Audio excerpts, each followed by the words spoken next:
Matthew chapter 8, as we continue to press through Matthew.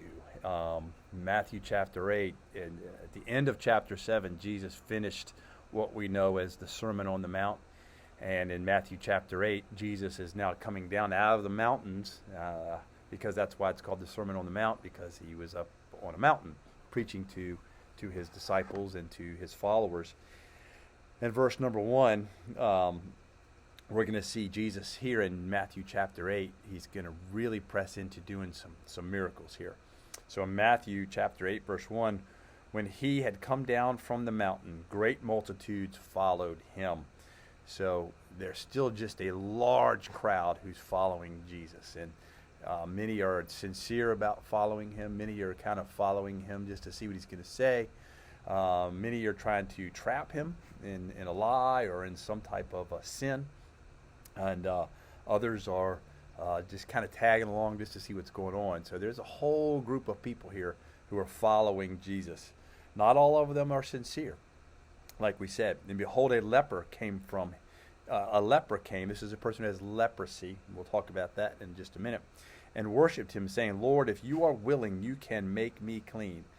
Leprosy, when a person got leprosy in the Bible times, pretty much when he got leprosy, he was taken to the priest, and the priest pretty much started his burial process. They would start the process of preparing him for death. When leprosy hit you, you were going to die. Some might say today it's like certain types of cancer. There's certain types of cancer that when you get it, there's no hope for you. All the doctor can do is allow you to ease you with your suffering and your pain, and allow you to die. And with leprosy, that was the case. And so when a leper came, it was pretty much known that they were going to die. And lepers, not only were they on their deathbed, but nobody wanted to be around them because it's highly contagious. So when a person with leprosy was in the area, they had to make their presence known, that they were in the area, so other people could clear out of the way. They weren't allowed to be in social settings. They weren't allowed to be in. They were always kind of quarantined, if you will. And so here, this leper comes to Jesus, and he says, "If you're willing, you can make me clean." Then Jesus put out his hand and touched him, saying, "I am willing." You know, Jesus is always willing. Jesus is always willing to make us clean. Leprosy in the Bible is a representation of sin. So when we see leprosy, it's the Bible uses it as a representation of sin in our lives. So is Jesus willing to make you clean of your sin? Yes. If you are willing, he is willing. This leper was willing. He was willing to practice some faith. He was willing to do whatever Jesus said to do to be healed. Not just to be healed, but he said to be clean. He said, will you make me clean? Not just heal me. But we can see he wants him to cleanse him. 1 John 1:9 says, if we confess our sin, Jesus is faithful and just to forgive us our sin and cleanse us. It's not just the forgiveness of sin. It's the cleansing of the dirt and the filth and everything that we were doing in our sinful lifestyle. Jesus says, I'm not just going to forgive you, but I'm going to clean you up. So if you're not willing for Jesus to clean you up, you're not ready. Do you want to change in your life, or are you just looking for to get out of consequences and circumstances? It won't work that way. Jesus says, if you're coming to me, it's for a cleansing. It's for a change of life. And so that's what he's offering this leper here. He says, I am willing to, I am willing. He says, he put out his hand and said, I am willing. Be cleansed. And all he had to do was speak it. Jesus just spoke it. Be cleansed. And immediately, verse 3, his leprosy was cleansed. And Jesus said to him, see that you tell no one. Well, why does Jesus say that? We're going to find out why Jesus says this. Why does Jesus tell this leper, now that you've been healed, don't tell anybody. But he goes on in verse 3 or verse 4, but go your way, show yourself to the priest, and offer the gift that Moses commanded as a testament to them. Well, remember, Jesus is still going to abide by the Old Testament ceremonial laws that were laid out in Exodus and Leviticus And in Leviticus 14, if a leper was healed, the first thing that leper had to do was go show himself to the priest and then make several offerings. And then the priest could then go through the ceremonial process of bringing him back into society as a normal person. Remember, the Jewish religion is not just a religion, but it's a legal system. It's a medical system. It's all of those things. And a lot of things that you read about in the Old Testament that were these dietary laws were very, very good dietary laws, because from a medical standpoint, they were very healthy, very clean. That's why God gave them to the Israelites, to help keep them pure physically, mentally, emotionally, spiritually. God provided Israel with all of those things. So here he would go to the priest. The priest would then go through a series of different rituals. He would, the leper who had been healed would offer sacrifice, and then the priest would go through the process of bringing him back into society as a normal person. This probably didn't happen a whole lot. So if he had to go show himself to the priest was probably wondering, wow, how did he get healed from leprosy? Because it never really happened. So I would imagine that this man showing himself to the priest, that's why he says, don't tell anybody, just go to the priest and show yourself to the priest. And if you go to Leviticus chapter 14 in the Old Testament, Leviticus chapter 14, you'll see there just exactly what that priest had to do and what the healed leper had to do in order to usher him back into society as a normal person, if you will. And so he says in verse 4, and Jesus said to him, see that you tell no one, but go your way, show yourself to the priest, and offer the gift that Moses commanded as a testimony to them. And then now we're gonna jump in as we go into verses 5 through 13 in Matthew chapter 8. Jesus has been dealing with the Israelites, with the Jews, but we're going to have a Gentile person come on the scene here. So Jesus is going to interact with a Gentile. Remember, most of the time when they use the term Gentile, they were referring to somebody who was unsaved, unclean. Don't hang around that person. But Jesus is going to demonstrate that the message of Jesus Christ is for not just the Jews, but for the Gentiles as well. It's in verse 5, it says, now when Jesus had entered Capernaum, remember, this is where Jesus was hanging out. This is where he's living. This is where he's staying. And so he's entered Capernaum, and a centurion came to him, pleading with him. Now, a centurion would have been a Roman guard, a Roman soldier. So this centurion would have roughly maybe 100 or more men underneath him. He was an authority over this group, this regiment of men, this company of men. He's a Roman commander, and so this is a man of authority. And he comes to Jesus. He's heard about Jesus, and he's a Gentile. He's not a Jew. So he does not have a background of who God is, the God of the Bible. And so when he entered Capernaum, a centurion came to him, pleading with him. You know, he was desperate. Desperation will bring you to Jesus. Are you desperate enough? You need to be desperate to change. You need to be desperate to come to Jesus. You need to be desperate. You're realizing I have nothing in and of myself to save myself, to change myself.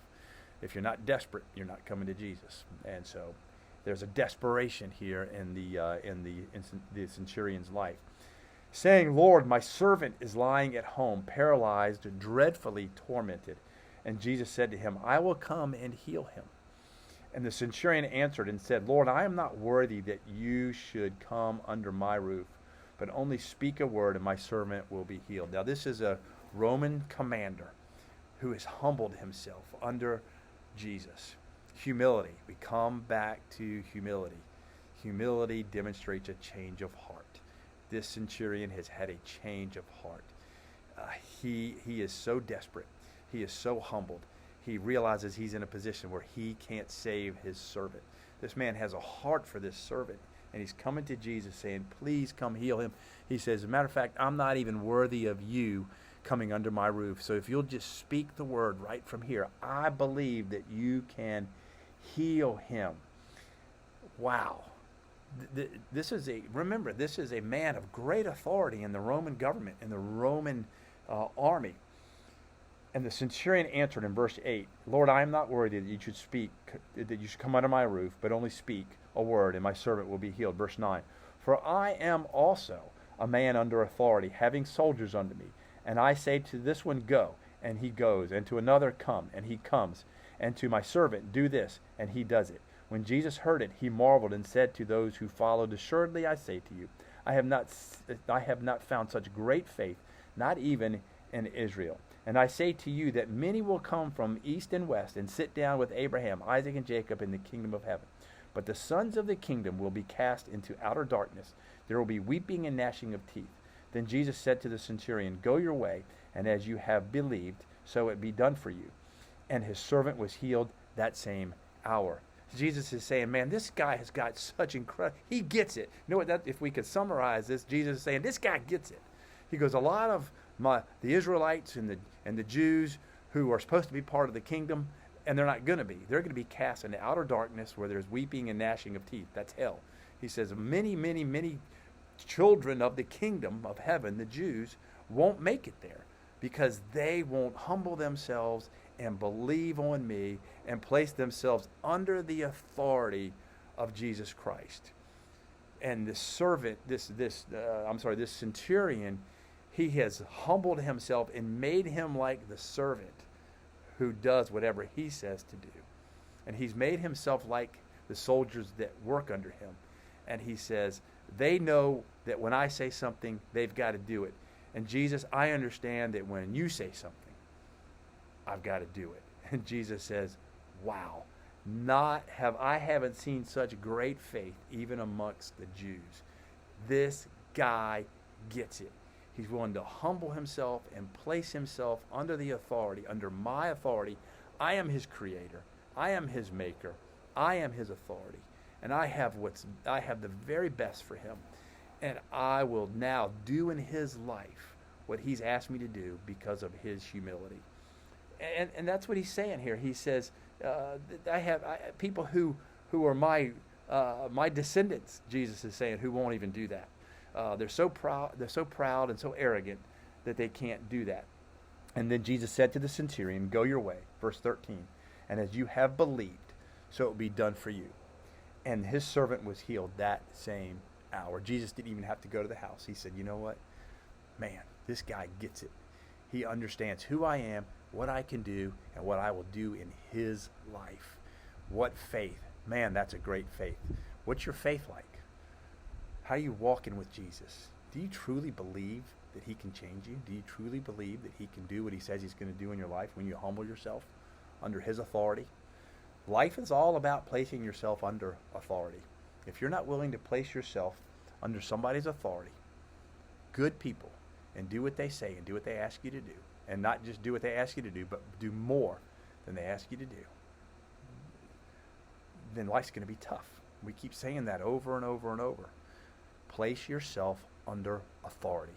First of all, under the authority of Jesus Christ. Secondly, under the authority of people who care about you and love you and who want the very best for you. And then those people will look out for you. They will guide you in the right direction. They will pour truth into your life, and then you will see a difference in your life like you've never seen before. But you got to place yourself under the authority of somebody. First of all, of Jesus Christ. Second of all, of your pastor and a church and teachers who love you and care for you and who are going to give you and show you the very best for your life. That you have to place yourself humbly under that authority and do what they say. Do what they say. And you'll see your life change. So then he says in verse number 16, when evening had come, they brought many to him who were demon-possessed, and he cast out the spirits with the word, and he healed all who were sick, that it might be fulfilled which was spoken by by Isaiah the prophet, saying, he himself took our infirmities and bore our sicknesses. Isaiah, in the book of Isaiah was prophesying about the future Messiah, Jesus. And so they're now seeing that Jesus is healing all these people. People are coming to him. They've seen him heal the leper. In Matthew 4, we saw him heal many, many people. And so now they've seen him heal this centurion. They've heard his teachings. He teaches with authority.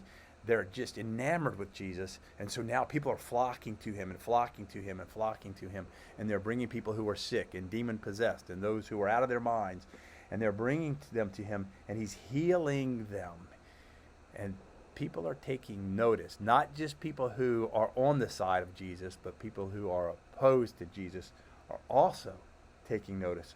So now in verse 18, as people are taking notice of Jesus, they're like, I need to get in on this game. I need to follow this guy. But are they following him for the right reasons? And he's going to put them to the test. Jesus is going to put them to the test. He's going to test their hearts, right?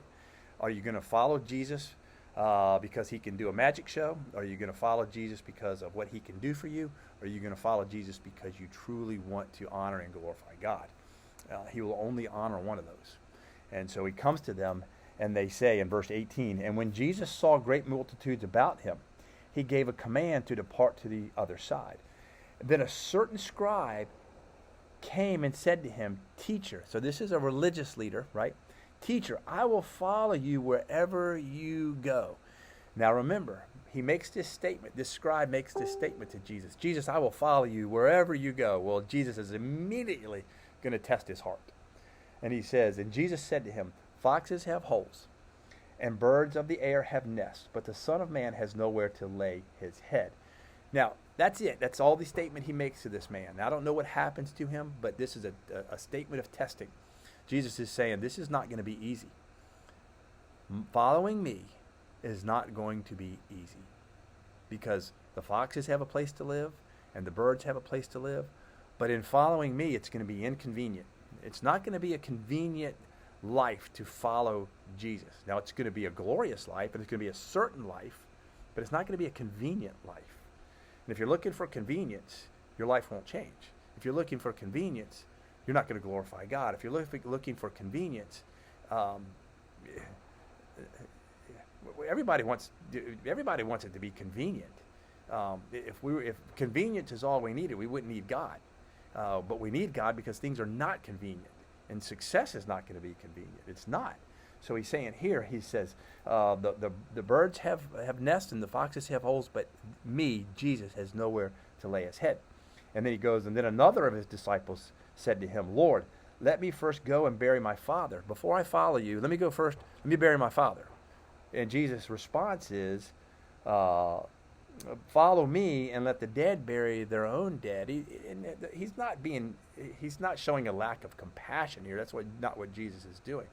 But what he's saying is wait a minute, your father's not dead yet. You're making it. You can't have any excuses. Wait a minute, Jesus, I'll follow you, but first let me go take care of burying my dad. But Jesus is like, no. If you're going to follow me, follow me. Today is the day of salvation. Today is the day. Do not wait. And Jesus is not telling him he can't bury his father when he dies. Certainly he can. But this guy Jesus' point is, you can't have any excuses. Get rid of all your excuses, or you won't find change in your life. You won't follow Jesus. You won't do what you need to do. No more excuses. Stop making excuses to go back to your old life. Stop making excuses to go back to old ways of doing things. Stop making excuses for behavior. Stop making excuses for your friends. Stop making excuses for whatever it is that we keep going back to. No more excuses. They've got to end. The excuses have got to go. So he says here, if I goes in, that was verse 22. It goes into verse 23, because remember, back in verse 18, he says, and when Jesus saw the great multitudes about him, he gave a command to depart to the other side. So he sends the disciples to the other side. He sends his close disciples to the other side while he engages with these other disciples who are making excuses and who he's kind of putting to the test. And then now he gets in verse 23, and when he got into a boat, his disciples followed him. So now he's made this command to get to the other side. They're now getting in the boat to go to the other side. And his disciples get in the boat with him. And it says, and suddenly a great tempest arose, or a great storm arose on the sea, so that the boat was covered with the waves, but he was asleep. So this huge, you get the picture, this big storm comes up out here on the sea. And they're in the boat, and they're going along, And Jesus is in the back, sleeping on his pillow, and the other disciples are scared to death in this storm. They're scared to death. And the disciples came to him. They came to him and awoke him, saying, Lord, save us. We are perishing. We're going to die. Jesus, we're going to die if you don't do something. Help us. Help us, Jesus. We're going to die. And he says, and his disciples came to him, verse 25, and awoke him, saying, Save us. We are perishing. But he said to them, Why are you fearful, O ye of little faith? Who's in the boat with them? Jesus. God's in the boat with them. He's like, do you not trust me? You know, the storm is here. There's a storm you're going through, and Jesus says, I'm right here. I'm right here with you. I am. So, oh, you of little faith, have you not seen what I've been able to do with healing, with all the miracles that I've done, with my teachings? And have you not seen it? Have you not been listening to what I've been saying? So he says, O ye of little faith. Then he arose and rebuked the winds and the sea, and there was a great calm. So then the men marveled, saying, Who can this be, that even the winds and the sea obeyed him? Jesus has demonstrated miracles in the lives of people, healing the sick and casting out demons and all these things that he has done. But now he has power and authority over nature. So he demonstrates a new type of miracle, that not only does Jesus have authority over men, not only does Jesus have authority over the scriptures, but Jesus has authority over nature. And he puts nature to rest. And now they are, it says, who can this be? That's their question. Who can this be, that even the winds and the sea obey him? So Jesus' authority is now demonstrated, not just over men, not just over scripture, but now also over nature. And they are amazed by what they're seeing. And so they're getting ready to come to the other side. As they get ready to come to the other side, we'll pick that up on the next video. We'll start there in verse 28, because we're going to see as they get to the other side there, we're going to see a new story here of a couple of demon-possessed men. So here's some questions for you, though. Here's some questions as we close out this Matthew chapter 8, verses 1 through, where am I? Verses 1 through 20-something. Anyway, we'll get there, 1 through 22, right? We'll get there. And but here's some questions for you. What price are you willing to pay to follow Jesus? What price? Because it's going to cost you. Remember, we said before, it's going to cost you to follow the world. It's going to cost you to follow Jesus. The benefits of following Jesus are much greater than the benefits of following this world. But either one's going to cost you. The world's going to cost you some pain and suffering and discouragement and disappointment. That's all negative. Now, the cost of following Jesus may cost you some pain and suffering and discouragement, but it's lifting you. It's going to lift you up, not tear you down. So, are you willing to pay the price? Which price do you want to pay? Either way, you're going to pay a price. You got to figure out what you're going to get out of it. And I can tell you right now, following Jesus, the results are much more glorious and good for you. So, are you trusting in Jesus? Are you putting yourself under Jesus' authority in your life? Are you ready to put yourself under the authority of Jesus Christ? Are you willing to put yourself under the authority of other people who care about you and love you and only want the best for you? You're going to be under somebody's authority. You're going to be under somebody's thumb. You're either going to be under the devil's thumb and the world's thumb, or you're going to be under the thumb of Jesus. But you're going to be under somebody's thumb. You better decide which one it is you want. Whose authority do you want to be under? Again, one's going to bring you something much better than the other one. So who are you willing to, what cost, what price are you willing to pay? Whose authority are you going to place yourself under? So we'll end right there with Matthew chapter 8. We ended at verse 27, and then we'll pick it up there next time. Hope you have a great day.